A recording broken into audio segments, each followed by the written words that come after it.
நான் பஞ்சு அருணாச்சலம் நானும் சேர்ந்து பேசிய அந்த கண்ணதாசன் விஸ்வநாதன் அறக்கட்டளை சொற்பொழிவு அது நான் பேசுகிறேன். இந்த கவிதையை நான் சொல்லுகிற பொழுது மேடையில் பஞ்சு அருணாச்சலம் விம்மி விம்மி அழுகிறார். எதிரே உட்கார்ந்திருந்த ஒரு பெண்மணி தாள முடியாமல் நெஞ்சில் கை வைத்து அழுகிறார். கண்ணீர் கரை புரண்டு ஓடுகிறது. இவர் ஏன் அழுகிறார், அவர் ஏன் அழுகிறார் என்பது பிறகுதான் எனக்கு புரிந்தது. கண்ணதாசன் உடைய சகோதரன் மகன் பஞ்சு அருணாச்சலம் என்று சொன்னேன். பஞ்சு அருணாச்சலத்துக்கு ஒரு குழந்தை பிறந்திருந்தது. அந்த குழந்தைக்கு 6 மாதம் தான் வயது. அப்பொழுது குமுதம் இதழில் வாரந்தோறும் ஒரு கவிதையை கண்ணதாசன் எழுதி கொண்டிருந்த நேரம். அற்புதமான கவிதைகள். இவர் போன பொழுது அந்த குழந்தைக்கு காய்ச்சல். தொட்டிலில் அது கண்மூடி கிடந்தது. கண்ணதாசன் வந்திருக்கிறார் என்பதற்காக பஞ்சுவும் அவர் மனைவியும் அந்த குழந்தையை எழுப்ப பார்க்கிறார்கள். உடனே இவர் சொல்கிறார், ஏன் குழந்தை இந்த நேரத்தில் கண்மூடி கொண்டிருக்கிறது? குழந்தைக்கு கொஞ்சம் காய்ச்சல், அதனால்தான் எழுப்பாதே சொல்லிவிட்டு வீட்டிற்கு போனவர் அந்த வாரம் குமுதத்தில் இந்த கவிதையை எழுதுகிறார். அவனை எழுப்பாதீர், அப்படியே தூங்கட்டும், ஆழ்ந்த துயிலினிலே அமைதியினை காணட்டும். அன்பு குழந்தையவன், அரையாண்டு செல்வனவன், இந்த வயதினிலே இப்பொழுது தூங்குவதே சுகமான தூக்கம். அவன் சுகமாக தூங்கட்டும். கண்ணை விழித்திந்த காசினியை பார்க்குங்கால் என்ன துயர் வருமோ, எங்கெங்கே அடி விழுமோ, காதல் வருமோ, காதலுக்கு தடை வருமோ, மோதல் வருமோ, முறைகெடுவார் துணை வருமோ, நன்றியிலா நண்பர்கள் தாம் நாற்புறமும் சூழ்வாரோ, நலமிழந்த பெண்ணொருத்தி நாயகியாய் வருவாளோ, செய்ய தொழில் வருமோ, திண்டாட்டம் தான் வருமோ, வெயில் அழைத்து வரும் வியர்வையிலே நீராடி ஐயா பசி என்று அலையும் நிலை வருமோ, என்ன வரும் என்று இப்போது யார் அறிவார்? அவனை எழுப்பாதீர், அப்படியே தூங்கட்டும்.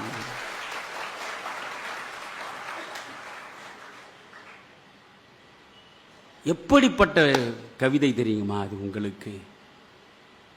நாட்டு தலைவன் என நல்வாழ்வு பெற்றாலும், கேட்ட பொருள் அனைத்தும் கிடைத்தாலும், அவன் வீட்டு மாட்டுக்கும் கூட மரியாதை கிடைத்தாலும், பஞ்சனைகள் இருந்தாலும், பால் பழங்கள் உண்டாலும், சொத்துள்ள காரணத்தால் தூக்கம் பிடிக்காது. அவனை எழுப்பாதீர், அப்படியே தூங்கட்டும். பூ போல தூங்குகிறான், பூமியிலே உள்ளதெல்லாம் பார்க்காமல் தூங்குகிறான். பூ போல தூங்குகிறான், பூமியிலே உள்ளதெல்லாம் பார்க்காமல் தூங்குகிறான். பாவிகளை இன்று வரை சேராமல் தூங்குகிறான். தெய்வத்தின் காதினிலே ரகசியங்கள் பேசுகிறான், லாலீலா பாடுகிறான். வெள்ளை மலர் முகத்தை, வெள்ளி நிலா பெட்டகத்தை, பிள்ளை கனிகமுதை பேதையீர் எழுப்பாதீர். எந்த நெடுஞ்சாலையிலோ, எந்த பூஞ்சோலையிலோ தம்பி நடந்த பின்பு தனிமை கிடைக்காது. நம்பிக்கை, ஏமாற்றம், நடுக்கம், பயம், கோபம், வெம்பி அழுதல், வியர்த்தல், விறுவிறுத்தல், கும்பி எரிதல், கொதித்தல், அம்மம்மா எவ்வளவோ நடக்கும். அத்தனையும் தாங்குதற்கு அடித்தளங்கள் வேண்டாமா? இப்போது தூங்கட்டும், இனிமேல் விழிப்பதற்கு. இப்போது தூங்கட்டும், இனிமேல் அழுவதற்கு என்று எழுதினார். அழகான கவிதை. கவிதைக்குள் செல்ல வேண்டாமா? வெறும் சினிமா பாட்டை மட்டும் கேட்டுக்கொண்டிருக்கலாமா? ஒரு வாரம் தான் ஆனது இந்த கவிதை. குமுதத்தில் வந்து ஒரு வாரம் தான் ஆனது. அந்த குழந்தை கண்மூடி விட்டது. காய்ச்சலில் அந்த குழந்தை கண்மூடி விட்டது. அந்த குழந்தையின் மீது கண்ணதாசனுக்கு தனிப்பட்ட பாசம் எல்லை மீறி இருந்த நேரம் அது. அந்த இழப்பை அவனால் தாங்க முடியவில்லை. உடனே ஒரு கவிதை எழுதினான். நான் குவைத்தில் கவிஞர்கள் சபையில் இதை பேசுகிற பொழுது பலர் விம்மி விம்மி அழுதார்கள். அது அப்படிப்பட்ட கவிதை அது. முத்துமணி பல்லக்கு, முளைத்தெழுந்த சிறு கீரை, தத்தும் கிளி தேவதாறு உதிர்த்த இலை கொத்து மலர் ஒன்றாய் கூடிச் சமைத்த முகம் 10 மாதம் கூட பாலன் வயதாகவில்லை. செத்து கிடக்கின்றான், சிரித்தபடி கிடக்கின்றான். மைகலையா கண்மீது மணிபதித்த சிப்பி என சின்ன இமை மூடி செல்வன் உறங்குகிறான். பூமியை விட்டு போவதுதான் சுகம் என்றோ சாமி கொடுத்த மகன் தன்னை மறந்து தூங்குகிறான். அவனை எழுப்பாதீர், அப்படியே தூங்கட்டும் என்றே நான் எழுதியதன் ஈரம் புலரவில்லை. 7 நாள் ஆகும் முன்னே இளம் கன்று தூங்கிவிட்டான். அறம்பாடி விட்டேனோ அறியேன். சிறு குருவி திறம்பாட மாட்டாமல் செத்த கதை பாடுகிறேன். பிள்ளை பருவத்தே பிணமாய் கிடப்பதெங்கள் இல்லத்தில் இல்லை, இதுவரையில் நிகழ்ந்ததில்லை.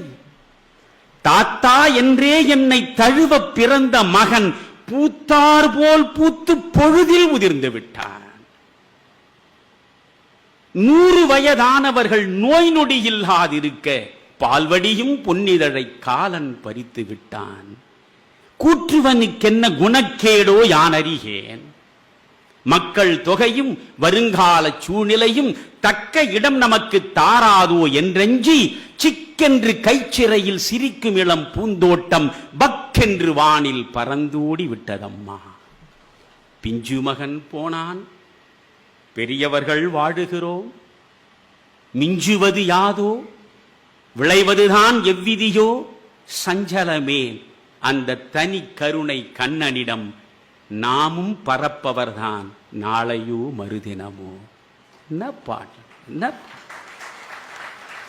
இது போன்ற கவிதைகளை எல்லாம் நீங்கள் படிக்கணும்.